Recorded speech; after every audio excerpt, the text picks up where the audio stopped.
जाके गांठी नाम है, ताको है सब सिद्ध, कर जोड़े ठाड़ी रहे, अष्ट से दिनवनी। बोलिए श्री सद्गुरुदेव की जय। आप समस्त श्रोता बंधुओं का इस 44वें एपिसोड में 44 एपिसोड में हार्दिक स्वागत है, हार्दिक अभिनंदन है। जैसा कि महात्मा अर्जुन जी ने भगवान श्री कृष्ण जी से प्रश्न किया और उसका उत्तर श्री कृष्ण जी दे रहे हैं। जो श्लोक चल रहा था वो है 37वां श्लोक अध्याय 3 का। श्लोक है कामः एषः क्रोधः एषः रजोगुण समुद्भवः, महाअसनः महापामा विद्धि एनम इह वैरिणम। श्री कृष्ण जी ने कहा कि हे अर्जुन, इन सब का कारण रजोगुण के संपर्क से उत्पन्न काम है, जो बाद में क्रोध का रूप धारण करता है और जो इस संसार का सर्वभक्षी पापी शत्रु है। तो इसकी व्याख्या चल रही थी और हम आ गए थे महापामा, महाशनो महापामा की व्याख्या कर रहे थे। तो आइए यहीं से शुरुआत करते हैं। तो श्री कृष्ण जी बता रहे थे कि कामना ही संपूर्ण पापों का कारण है। चोरी, डकैती, हिंसा, समस्त पाप कामना से ही होते हैं, इसलिए कामना को महापामा कहा गया है।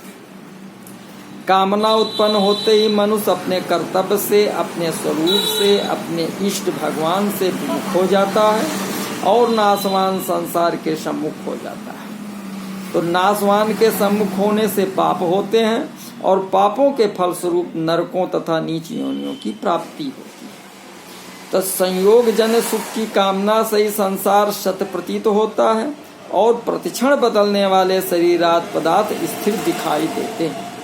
सांसारिक पदार्थों को स्थिर मानने से ही मनुष्य उनसे सुख भोगता है और उनकी इच्छा करता है। तो सुख भोग के समय संसार की क्षणभंगुरता की ओर दृष्टि नहीं जाती और मनुष्य भोग को तथा अपने को भी स्थिर देखता है। तो जो प्रतिक्षण मर रहा है, नष्ट हो रहा है, उस संसार से सुख लेने की इच्छा कैसे हो सकती है? पर संसार प्रतिक्षण मर रहा है, इस जानकारी का तिरस्कार करने से ही सांसारिक सुख भोग की इच्छा होती है। जैसे कि चलचित्र सिनेमा में पके हुए अंगूर देखने पर भी उन्हें खाने की इच्छा नहीं होती। यदि होती है तो सिद्ध हुआ कि हमने उसे स्थिर माना है। परिवर्तनशील संसार को स्थिर मानने से वास्तव में जो स्थिर तत्व है उस परमात्म तत्व की तरफ अथवा अपने स्वरूप की तरफ दृष्टि जाती ही नहीं।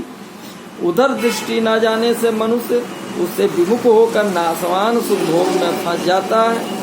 इससे सिद्ध होता है कि वास्तविक तत्व से विमुख हुए बिना कोई सांसारिक भोग भोगा ही नहीं जा सकता और राग पूर्वक सांसारिक भोग भोगने से मनुष्य परमात्मा से विमुख हो ही जाता है। तो भोग बुद्धि से सांसारिक भोग भोगने वाला मनुष्य हिंसा रूप पाप से बच ही नहीं सकता। वो अपनी भी हिंसा यानी पतन करता है और दूसरों की भी। तो जैसे कोई मनुष्य धन का संग्रह करके उससे भोगों को भोगता है तो उसे देखकर निर्धनों के हृदय में धन और भोगों के अभाव का विशेष दुख होता है। तो ये उनकी हिंसा हुई। भोगों को भोगकर वो स्वयं अपनी भी हिंसा या पतन करता है, क्योंकि स्वयं परमात्मा का चेतन अंश होते हुए भी जड़ यानी धन को महत्व देने से वो वस्तुतः जड़ का दास हो जाता है, जिससे उसका पतन हो जाता है। तो संसार के सब भोग पदार्थ सीमित होते हैं, अतः मनुष्य जितना भोग भोगता है उतना भोग दूसरों के हिस्से से ही आता है। हाँ, शरीर निर्वाह मात्र के लिए पदार्थों को स्वीकार करने से मनुष्य को पाप नहीं लगता। शरीर निर्वाह में भी शास्त्रों में केवल अपने लिए भोग भोगने का निषेध है। अपने माता पिता, गुरु, बालक, स्त्री, वृद्ध आदि को शरीर निर्वाह के पदार्थ पहले देकर फिर स्वयं लेने चाहिए। तो भोग बुद्धि से भोग भोगने वाला पुरुष अपना तो पतन करता है, भोग वस्तुओं का दुरुपयोग करके उसका नाश करता है। भोग वस्तुओं का दुरुपयोग जो है कर लेता है तो समझ लीजिए कि ये उसका नाश करता है और अभावग्रस्त पुरुषों की हिंसा करता है। परंतु जीवन मुक्त महापुरुष के विषयों में ये बात लागू नहीं होती। उसके द्वारा हिंसा रूप पाप नहीं होता, क्योंकि उसमें भोग बुद्धि नहीं होती और उसके द्वारा निष्काम भाव से निर्वाह मात्र के लिए शास्त्र विहित क्रियाएं होती हैं। उस महापुरुष के उपयोग में आने वाली वस्तुओं का विकास होता है, नाश नहीं। अर्थात उसके पास आने पर वस्तुओं का सदुपयोग होता है, जिससे वे सार्थक हो जाते हैं। जब तक संसार में उस महापुरुष का कहलाने वाला शरीर रहता है, तब तक उसके द्वारा स्वतः स्वाभाविक प्राणियों का उपकार होता रहता है। तो शरीर निर्वाह मात्र की आवश्यकता महाशना और महापामा नहीं है। कारण कि शरीर निर्वाह मात्र की आवश्यकता कामना नहीं है, आवश्यकता की पूर्ति होती है। जैसे भूख लगी और भोजन करने से तृप्ति हो गई, परंतु कामना की वृद्धि होती है। विद्धेय नमिह वैरिणम। यद्यप वास्तव में सांसारिक पदार्थों की कामना का त्याग होने पर ही सुख शांति का अनुभव होता है, तथापि मनुष्य अज्ञानवश पदार्थों से सुख का होना मान लेता है।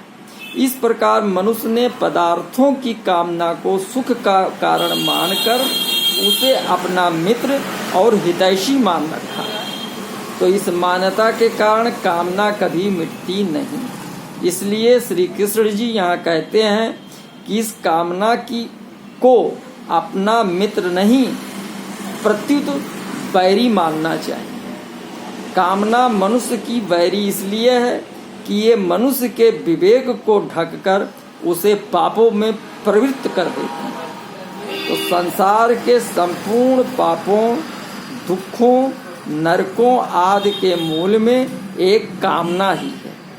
तो इस लोक और परलोक में जहाँ कहीं कोई दुख पा रहा है, उसमें असत की कामना ही कारण है। कामना से सब प्रकार के दुख होते हैं और सुख कोई सा भी नहीं होता। तो संपूर्ण खास बात यह है कि काम को नष्ट करने का मुख्य और सरल उपाय है दूसरों की सेवा करना, उन्हें सुख पहुंचाना। अन्य शरीरधारी तो दूसरे हैं ही, अपने कहलाने वाले शरीर, इंद्रियां, मन, बुद्धि और प्राण भी दूसरे ही हैं। अतः इनका निर्वाह भी सेवा बुद्धि से करना है, भोग बुद्धि से नहीं। इनसे सुख नहीं लेना है। कर्म योग में स्थूल शरीर से होने वाली क्रिया, सूक्ष्म शरीर से होने वाला चिंतन और कारण शरीर से होने वाली स्थिरता तीनों ही अपने लिए नहीं, प्रत्युत संसार के लिए ही हैं। कारण कि स्थूल शरीर की स्थूल संसार के साथ, सूक्ष्म शरीर की सूक्ष्म संसार के साथ और कारण शरीर की कारण संसार के साथ एकता है। अतः शरीर, पदार्थ और क्रिया से दूसरों की सेवा करना तो उचित है, पर अपने में सेवकपन का अभिमान करना अनुचित है। सूक्ष्म शरीर से परहित चिंतन करना तो उचित है, पर उसे सुख लेना अनुचित है। कारण शरीर से स्थिर होना तो उचित है, पर स्थिरता का सुख लेना अनुचित है। सेवा परहित चिंतन, स्थिरता आदि का सुख लेना और इनके बने रहने की इच्छा करना भी परमात्म तत्व की प्राप्ति में बाधक है। इसलिए साधक को सात्विक, राजस और तामस तीनों ही गुणों से असंग होना है, क्योंकि स्वरूप असंग है। तो इस प्रकार सुख न लेने से फल की आसक्ति मिट जाती है। फल की आसक्ति मिटने पर कर्म की आसक्ति सुगमता पूर्वक मिट जाती है। मेरा आदेश चले, अमुक व्यक्ति मेरी आज्ञा में चले, अमुक वस्तु मेरे काम आ जाए, मेरी बात रह जाए, तो ये सब कामना के ही स्वरूप है। उत्पत्ति, विनाशशील, असत यानी संसार से कुछ लेने की कामना महान अनर्थ करने वाली है। दूसरों की न्याय युक्त कामना, जिसमें दूसरों का हित हो और जिससे पूर्ण करने की सामर्थ्य हमारे में हो, को पूरी करने से अपने में कामना के त्याग का बल आ जाता है। तो दूसरों की कामना पूरी ना भी कर सके तो भी हृदय में पूरी करने का भाव रहना ही चाहिए। तादात्म्य, अहंता अपने को शरीर मानना, ममता शरीर आदि पदार्थों को अपना मानना और कामना यानी अमुक वस्तु हमें मिल जाए ऐसा भाव, तो इन तीनों से ही जीव संसार में बंधता है। तादात्म्य से परिच्छिन्नता, ममता से विकार और कामना से अशांति पैदा होती है। तो कामना के त्याग से ममता और ममता के त्याग से तादात्म्य मिटता है। तो कर्मयोगी सिद्धांत से इनमें किसी के भी साथ अपना संबंध नहीं मानता, क्योंकि वो शरीर, इंद्रियां, मन, बुद्धि, अहम, पदार्थ आदि किसी को भी अपना और अपने लिए नहीं मानता। वो इन शरीर आदि को केवल संसार का और संसार की सेवा के लिए ही मानता है, जो कि वास्तव में है। तो किसी को भी दुख न देने का भाव होने पर सेवा का आरंभ हो जाता है। अतः साधक के अंतःकरण में किसी को भी दुख ना हो, यह भाव निरंतर रहना चाहिए। भूल से अपने कारण किसी को दुख हो भी जाए तो उससे क्षमा मांग लेनी चाहिए। वो क्षमा ना करे तो भी कोई डर नहीं, कारण कि सच्चे हृदय से क्षमा मांगने वाले की क्षमा भगवान की ओर से स्वतः होती है। तो सेवा करने में साधक सदा सावधान रहे कि कहीं सेवा के बदले में कुछ लेने का भाव उसमें ना आ जाए। इस प्रकार सेवा करने से काम रूप बैरी सुगमता पूर्वक नष्ट हो जाता है। तो संपूर्ण भाव यह है कि वस्तु, व्यक्ति और क्रिया से सुख चाहने का नाम काम है। तो इस काम रूप एक दोष से अनंत दोष, अनंत विकार, अनंत पाप भरे हुए हैं।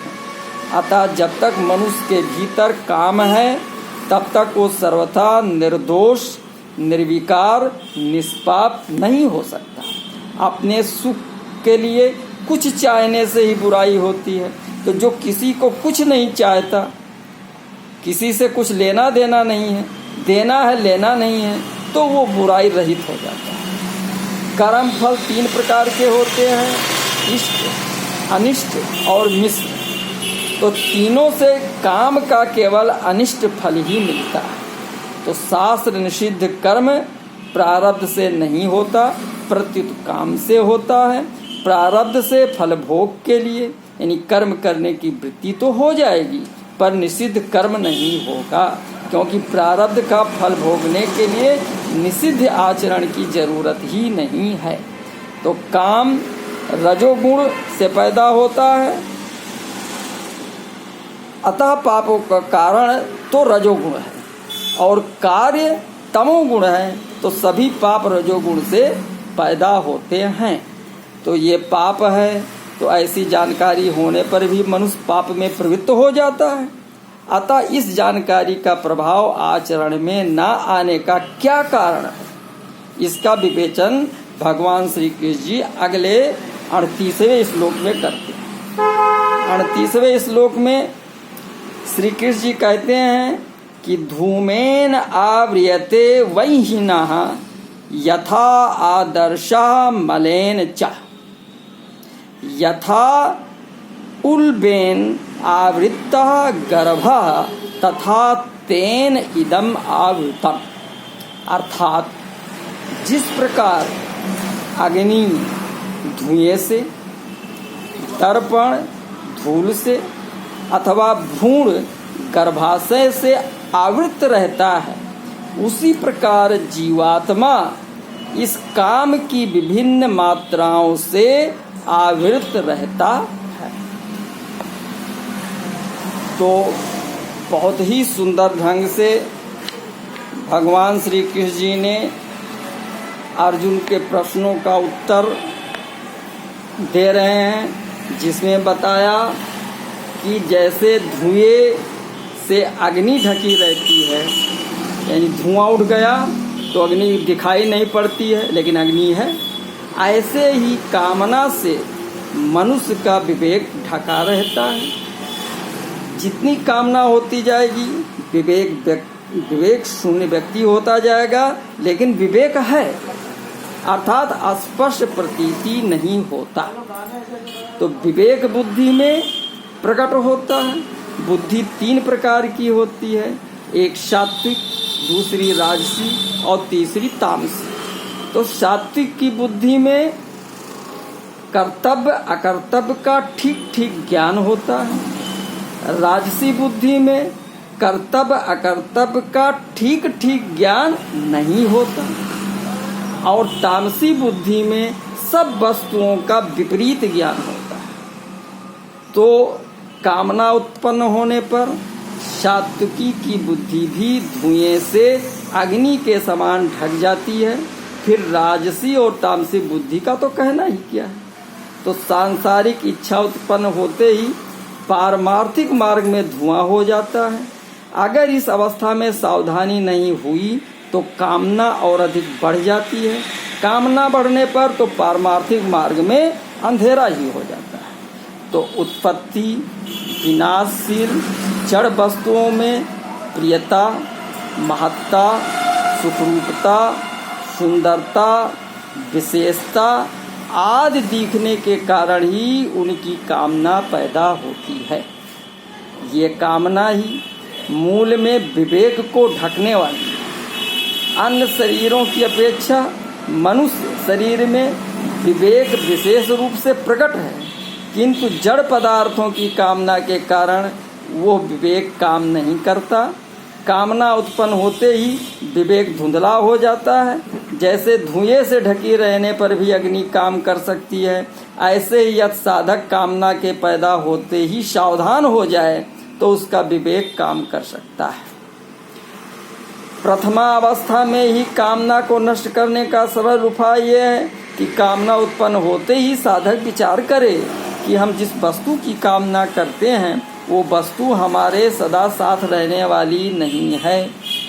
वो वस्तु पहले भी हमारे साथ नहीं थी और बाद में भी हमारे साथ नहीं रहेगी, तथा बीच में भी उस वस्तु का हमारे से निरंतर वियोग हो रहा है। तो ऐसा विचार करने से कामना नहीं रहती। यथा आदर्शो मलेंचा, जैसे मैल के ढक जाने पर दर्पण में प्रतिबिंब दिखना बंद हो जाता है, तो ऐसे ही कामना का वेग बढ़ने पर मैं साधक हूँ, मेरा ये कर्तव्य है और यह कर्तव्य है, इसका ज्ञान नहीं रहता। तो अंतःकरण में नाशवान वस्तुओं का महत्व ज्यादा हो जाने से मनुष्य उन्हीं वस्तुओं के भोग और संग्रह की कामना करने लगता है। तो ये कामना ज्यों ज्यों बढ़ती है त्यों त्यों ही मनुष्य का पतन होता है। वास्तव में महत्व का वस्तु नहीं है, प्रत्युत वस्तु के उपयोग का होता है। वस्तु का नहीं, वस्तु कैसे उपयोग किया जाएगा। रुपए, विद्या, बल आदि स्वयं कोई महत्व की वस्तु नहीं है, उनका सदुपयोग ही महत्व का है। तो ये बात समझ में आ जाने पर फिर उनकी कामना नहीं रहती, क्योंकि जितनी वस्तुएं हमारे पास में हैं उन्हीं के सदुपयोग की हमारे पर जिम्मेवारी है। तो उन वस्तुओं को भी सदुपयोग में लगाना है। फिर अधिक की कामना से क्या होगा। कारण की कामना मात्र से वस्तु वस्तुएं प्राप्त नहीं होती। तो सांसारिक वस्तुओं का महत्व ज्यों ज्यों कम होगा त्यों ही त्यों परमात्मा का महत्व साधक के अंतःकरण में बढ़ेगा। सांसारिक वस्तुओं का महत्व सर्वथा नष्ट होने पर परमात्मा का अनुभव हो जाएगा और कामना सर्वथा नष्ट हो जाएगी। तो यथोल्बे नावृतो गर्भा, तो दर्पण मैलाने से उसमें अपना मुख तो नहीं दिखता, पर यह दर्पण है ऐसा ज्ञान तो रहता ही है। परंतु जैसे जेर के ढके गर्भ का ये पता नहीं लगता है कि लड़का है या लड़की है, तो ऐसे ही कामना की तृतीय अवस्था में कर्तव्य अकर्तव्य का पता नहीं लगता, अर्थात विवेक पूरी तरह ढक जाता है। तो विवेक ढक जाने से कामना का वेग बढ़ जाता है। तो कामना में बाधा लगने से क्रोध उत्पन्न होता है और फिर उससे सम्मोह उत्पन्न होता है और सम्मोह से बुद्धि नष्ट हो जाती है। बुद्धि नष्ट हो जाने पर मनुष्य करने योग्य कार्य नहीं करता और झूठ कपट बेईमानी अन्याय पाप अत्याचार आदि न करने योग्य कर्म करने लगता है। तो ऐसे लोगों को भगवान मनुष्य भी नहीं कहना चाहते, इसलिए जो है भगवान ने मनुष्यवाचक कोई शब्द यहाँ पर नहीं दिया है। तो स्वर्ग लोक की कामना वाले लोगों की भी भगवान ने कामात्मानः कहा है, क्योंकि ऐसे लोग कामना के ही स्वरूप होते हैं। तो कामना में ही तदाकार होने से उनका निश्चय होता कि सांसारिक सुख से बढ़कर और कुछ है ही नहीं। तो यद्यपि कामना की इस तृतीय अवस्था में मनुष्य की दृष्टि अपने वास्तविक उद्देश्य परमात्मा प्राप्ति की तरफ नहीं जाती, तथा किन्हीं पूर्व संस्कारों से वर्तमान के किसी अच्छे संग से अथवा किसी कारण से उसे अपने उद्देश्य की जागृति हो जाए तो उसका कल्याण भी हो सकता है। तथा तेनेदाम आवृतम, तो इस श्लोक में भगवान ने एक काम के द्वारा विवेक को ढकने के विषय में 3 दृष्टांत दिए हैं। अतः ऊपरी पदों का तात्पर्य है कि एक काम के द्वारा विवेक ढका जाने से ही काम की तीनों अवस्थाएं प्रबुद्ध होती हैं। तो कामना उत्पन्न होने पर उसकी ये 3 अवस्थाएं सबके हृदय में आती हैं, परंतु जो मनुष्य कामना को ही सुख का कारण मानकर उसका आश्रय लेता और कामना को त्याज नहीं मानते, वे कामना को पहचान ही नहीं पाते।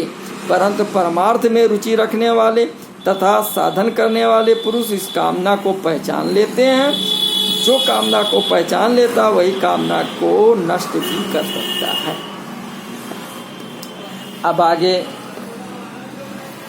अभी इसकी व्याख्या चलेगी, कामना की अवस्थाओं का वर्णन होगा, तो जिसमें ज़्यादा समय लगेगा तो वीडियो बड़ा हो जाएगा, इसलिए आगे का जो है वो अगले वीडियो में रखा जाएगा। तब तक के आप सभी लोगों को नमस्कार, सादर प्रणाम। और आप लोगों से अनुरोध है कि जिन लोगों ने अभी तक सब्सक्राइब नहीं किया है वो कृपया सब्सक्राइब